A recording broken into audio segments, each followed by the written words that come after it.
Maka itu petuak-petuak yang selalu ingin mengganggu dasar negara kita, merongrong dasar negara kita, NKRI kita, ini jangan kita berikan kesempatan sedikit pun. Jual agama tapi juga menjual Rasulullah.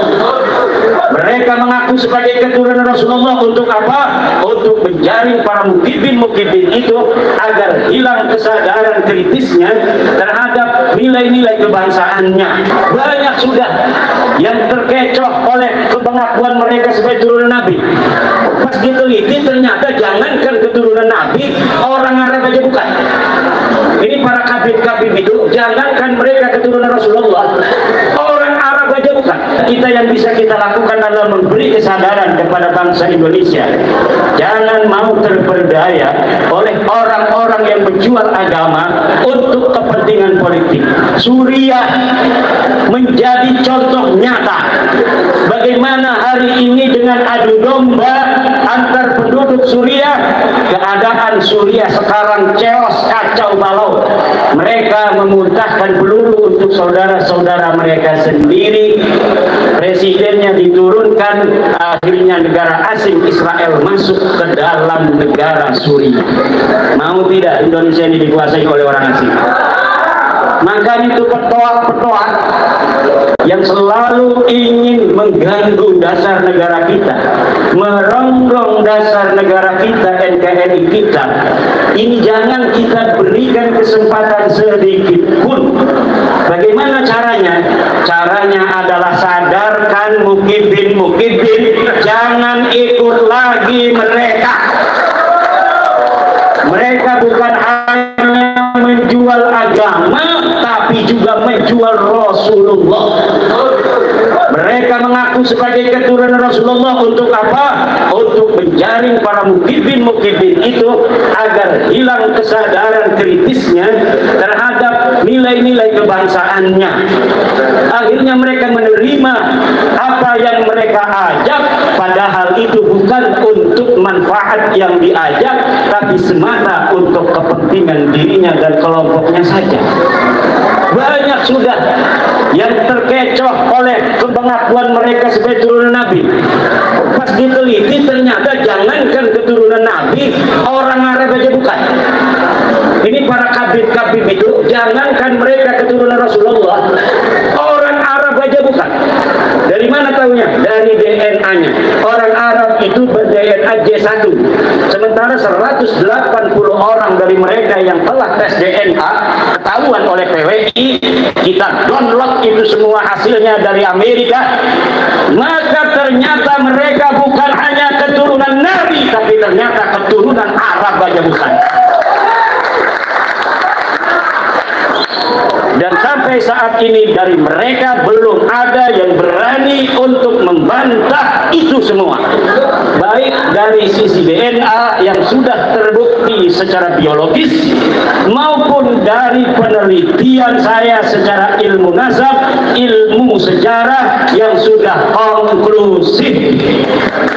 Dan semuanya sekarang telah dokumentatif, bisa diakses di internet. Buku saya yang berbahasa Arab banyak tentang nasab mereka. Al-Mawahib Al-Laduniyah, I'anatul Akhyar, kemudian Al-Ma'arif Ar-Rabbaniyah, kemudian bahasa Indonesia. Pertama, menakar kesahihan nasab Habib di Indonesia. Yang kedua, terputusnya nasab Habib di Indonesia. Yang ketiga, skandal ilmiah, sejarah, dan nasab palsu Ba'alami. Yang ketiga adalah kronik perjalanan ilmiah Imaduddin Usman dalam membongkar nasab palsu. Yang terakhir, ini jawaban untuk buku Rabita Alwiyah, organisasi para habaib yang mereka telah membuat buku 600 halaman. Saya jawab dalam waktu beberapa minggu dengan judul Ulama Nusantara Menggugat Nasab Palsu. 700 halaman. Cuma buku terakhir ini tidak atau belum dibagi secara gratis karena ada saudara kita di Yogyakarta yang membutuhkan dana untuk kemanfaatan keluarga yang membutuhkan, akhirnya saya berikan kepada beliau untuk menjual bukunya dan menerbitkannya. Saya hanya 5 buku saja untuk saya, selebihnya untuk kepentingan beliau karena membutuhkan. Jadi kalau misalnya para bapak, para ibu yang hadir, khususnya para pengurus PWI yang sudah sadar, yang sudah tidak husnudon, para putra putri Wira Lodra. Ini Wira Lodra ini di Indramayu jangan gegabah. Ini jangan kelihatannya lemes begitu, yang tegak. Nah, Wira Lodra lemes. Ini Indramayu dijadikan sebuah kabupaten hunian zaman dulu. Ini hasil tapa berata, hasil tapa dari putra Singalodra yang bernama Arya Wilarodra, yang kemudian menjadikan Indramayu ini sebagai daerah yang subur dan makmur.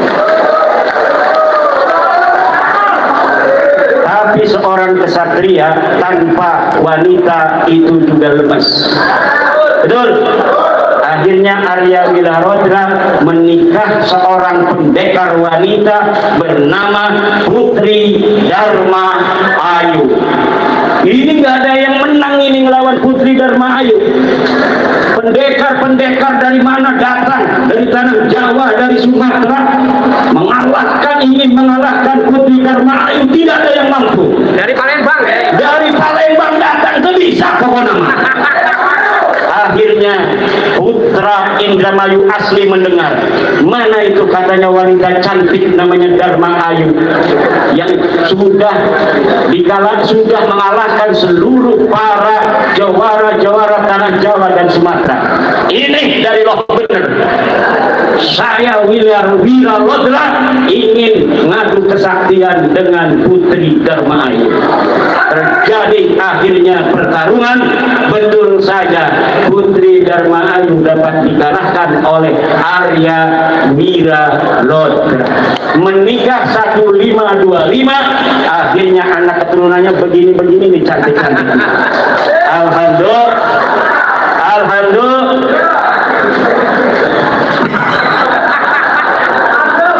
Ini belum ngopi semua yang jaga saya ini. Waduh. Ibu bapak hadirin ma'asyiral muslimin rahimakumullah. Jadi ini penting sekali lagi, PWI didirikan dengan asas kebangsaan dan asas keagamaan. Dalam asas kebangsaan kita mengikuti, ini baru nih,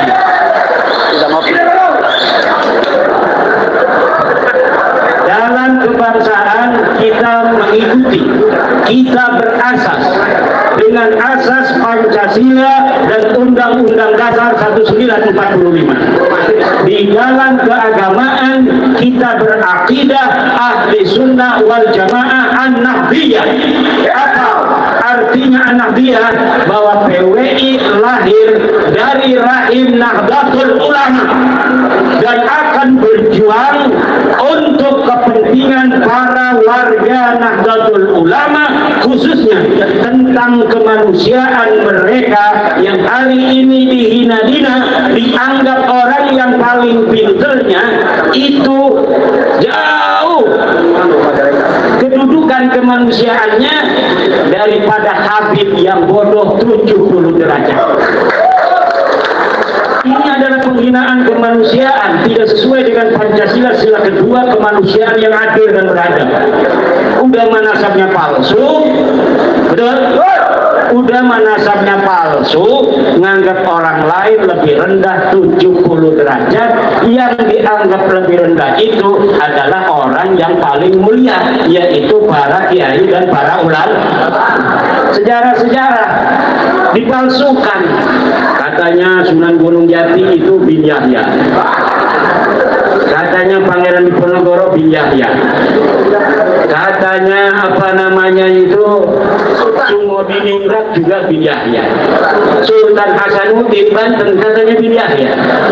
Ini adalah sebuah pembelokan sejarah yang apabila mereka berhasil untuk menulisnya, kemudian diyakini kebenarannya oleh anak cucu kita, maka ke depan sejarah Wali Songo, sejarah Sunan Gunung Jati itu akan belok, bukan menjadi asli Nusantara, cucu dari Prabu Siliwangi, tetapi dia adalah imigran Yaman. Ini akan terjadi bahwa nanti Sunan Gunung Jati adalah imigran Yaman.